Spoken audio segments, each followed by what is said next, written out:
What's good? Fighting DNA, checking in. Let's get right into it. So Lamont Roach and Pitbull Cruz.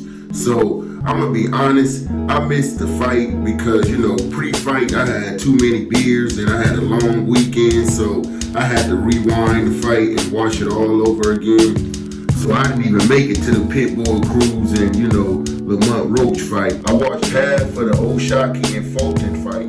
Great win by O'Shaquie.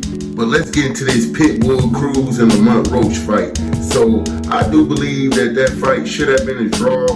A lot of people were saying that Lamont Roach got robbed, but in that third round, he didn't get knocked down. I don't know why they count that as a knockdown, but he was getting pieced up. And I definitely think Pitbull Cruz won that round. And I don't see how they counted that as a knockdown, but in the fight with Tank Davis, they didn't count, when Tank Davis took a knee as a knockdown. That's crazy work. In round 7, Pitbull Cruz, lost the point, from excessive clinching. Which I feel Pitbull Cruz definitely should have lost the point in the 7th round because he was doing a lot of excessive clinching. But Pitbull was the aggressor in that fight. But I feel like Lamont Roach picked up in the later rounds, and I feel like he outboxed Pitbull Cruz in those later rounds. So I don't know everybody else's opinion around the world, but I definitely think that fight was a draw, considering the fact that they counted that as a knockdown.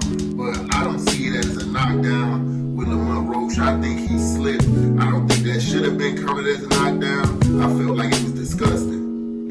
But that's not why I think the fight was a draw. The whole reason why I think the fight was a draw because Pitbull Cruz kept that pressure on Lamont Roach. Now Lamont Roach, I felt like outboxed him, but I felt like Pitbull, fought his fight and forced Lamont Roach to fight in the inside. And that's the whole reason why I think the fight was a draw, because Pitbull did make Lamont Roach fight his kind of fight. And at first I thought that Lamont Roach was going to be able to stay on the outside and use his jab, which he did a great job of using his jab. And when he was fighting on the inside with Pitbull, he was exchanging and he looked great out there. But Pitbull kept that pressure and he kept coming forward, which is why I think that fight should have been a draw with or without the knockdown. I feel like that fight should have been a draw. And the whole reason why I think also it should have been a draw because, like I said, in that 7th round with Pitbull doing that excessive clinching, that cost him the fight. Fighting DNA, checking out. Make sure you drop something in the comments. Make sure you sub if you're not already sub. Make sure you smash that